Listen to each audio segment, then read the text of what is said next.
Hai semua penyimpan emas bawah tim Emas Akila Idris. So hari ni saya nak tunjukkan features yang ada di apps Public Gold. Okey, kita bermula dengan selepas login. So bila tuan-puan dah berjaya login, so inilah landing page yang tuan-puan akan nampak. Untuk mereka yang belum buat pembelian, dia tak ada PG code. PG code ni automatically bila dia mula buat pembelian pertama lah. Tak kisah berapa, minimal RM100. So dia akan dapat PG code dan ada nama di sinilah. PG code akan jadi username kekal. Jadi kita nak tengok berapa gram emas yang ada, kita boleh klik pada ikon mata ini.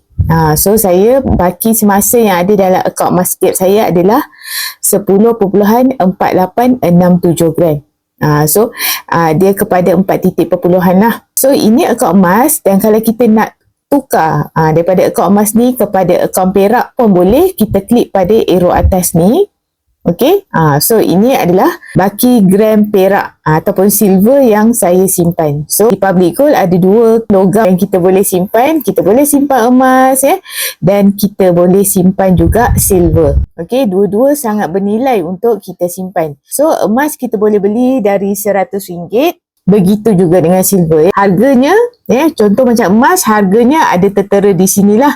Yang ni harga semasa, maksudnya harga hari ini. Jadi kalau tuan-puan nak beli RM100, inilah gram emas yang tuan-puan dapat. Itu juga dengan silver. So silver, kalau kita ada RM100 akan dapat 9 gram lebih. 24 jam harganya diupdate mengikut graf emas dunia. Kita boleh tengok ini adalah features akaun emas gap. So kalau kita nak beli emas atau silver, kita klik pada top up.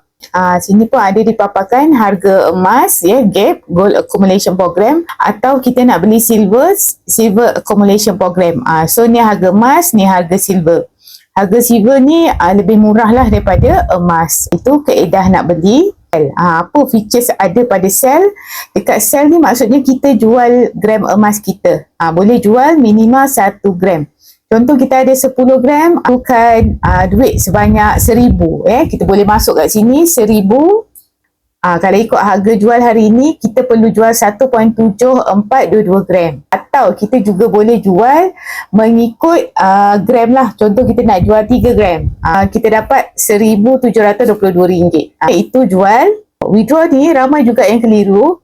Withdraw ni maksudnya kita keluarkan gram emas kita dalam bentuk gold bar dinar ataupun barang kemas. Untuk gold bar dari 0.5 gram hingga 1 kg. Untuk dinar, suku dinar hingga 10 dinar. Ataupun barang kemas lah 916 atau 999. Kemudian history. History adalah keluar masuk gram emas. Tengok kat sini yang hijau tu gram emas masuk lah, ataupun gram perak masuk dalam akaun.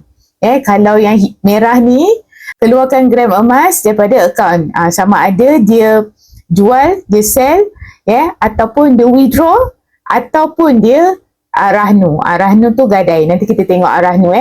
Selain tu kita juga boleh tengok dekat sini ada dua. Dua ni maksudnya apa? Satu gap, satu belian secara fizikal outright purchase. Kalau kita nak cari menu rahnu dekat sini, kita klik pada gap. So dekat sini ada full menu lah. Kita beli, kita jual rahnu. So nak dapatkan menu rahnu ni, dia kena tekan gap dulu. Kemudian withdraw, account dan history. So ini 6 menu utama yang ada dalam akaun emas gap ataupun akaun set. So selepas ni saya akan tunjukkan kenapa ada pembelian melalui physical outright purchase juga. Bukan di akaun. Kita boleh beli emas secara physical outright purchase. Boleh stay tune dan saya akan kongsikan tentang features pembelian secara physical outright purchase. Ada kelebihan pembelian di sini. Yang belum ada akaun emas boleh daftar secara percuma. Perlukan bimbingan, boleh terus direct WhatsApp saya yang dah berdaftar bawah bimbingan saya akan bantu semua masalah yang tuan-puan hadapi. Yang belum ada akaun emas boleh daftar secara percuma. Kita mula dah belajar simpan emas sama-sama.